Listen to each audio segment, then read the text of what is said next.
चांद ग्रहण में गर्भवती औरतें बाहर क्यों नहीं निकलती? जब चांद ग्रहण होता है तो आसमान का नजारा कुछ अजीब और रहस्यमय सा हो जाता है। लोग हैरत से चांद को देखते हैं। कोई उसकी तस्वीर लेता है तो कोई वैज्ञानिक नजरिए से उसका जायजा लेता है। लेकिन एक पुरानी मान्यता आज भी जिंदा है। गर्भवती औरत को चांद ग्रहण के दौरान बाहर नहीं निकलना चाहिए। आखिर क्यों? क्या वाकई कोई नुकसान हो सकता है या ये बस एक वहम है?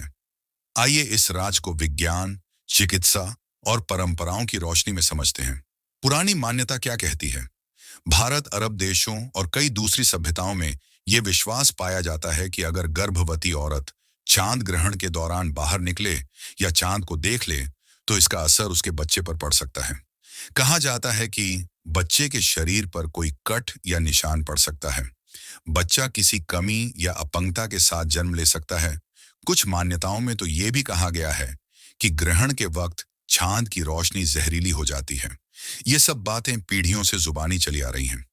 अक्सर घर की बड़ी महिलाएं गर्भवती औरतों को ग्रहण के समय पर्दे में रखती हैं, उन्हें सुई कताई से रोकती हैं और उनके पास धातु या चाकू रखने की हिदायत देती हैं। विज्ञान क्या कहता है?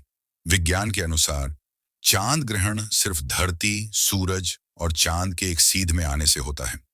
इस दौरान धरती की परछाई चांद पर पड़ती है, जिससे वो आंशिक या पूरी तरह ढक जाता है। ग्रहण के दौरान ना कोई जहरीली किरण निकलती है, ना चांद की रोशनी में कोई रासायनिक बदलाव आता है और ना ही माहौल में ऐसा कुछ होता है जो गर्भ पर असर डाले। इसलिए विज्ञान की नजर में चांद ग्रहण का किसी भी इंसानी शरीर या गर्भ पर कोई सीधा असर नहीं होता। तो फिर ये मान्यता फैली कैसे?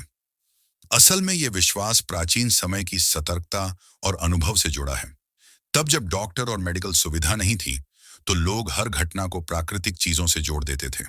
अगर किसी औरत ने चांद ग्रहण के दौरान बाहर कदम रखा और बाद में उसके बच्चे में कोई दिक्कत आ गई, तो तुरंत सारा दोष चांद ग्रहण को दे दिया गया।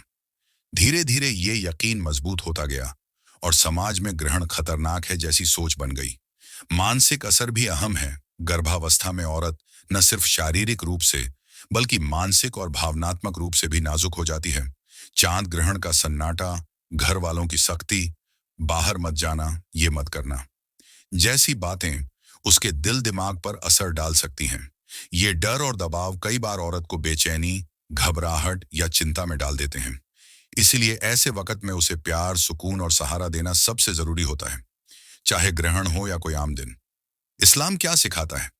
इस्लाम में चांद ग्रहण को अल्लाह की निशानी माना गया है।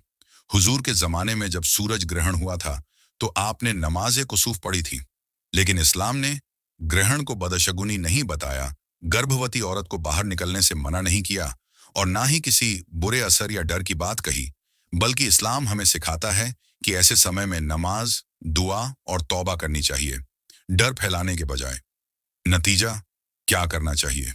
एक, अगर कोई औरत ग्रहण के दौरान बाहर जाना चाहे तो उसे रोका ना जाए। तो अगर वो खुद सुकून के लिए एहतियात बरतना चाहे तो उसकी बात मानी जाए। 3, गर्भवती औरत को सबसे ज्यादा जरूरत होती है प्यार, आराम और जज्बाती सहारे की। 4, धार्मिक तौर पर नमाज, दुआ और जिक्र का एहतमाम किया जाए, जो हर हाल में फायदेमंद है। आखिरी बात, चांद ग्रहण कोई डरावनी चीज नहीं है। ये तो अल्लाह की बनाई हुई कुदरती सिस्टम का हसीन नजारा है।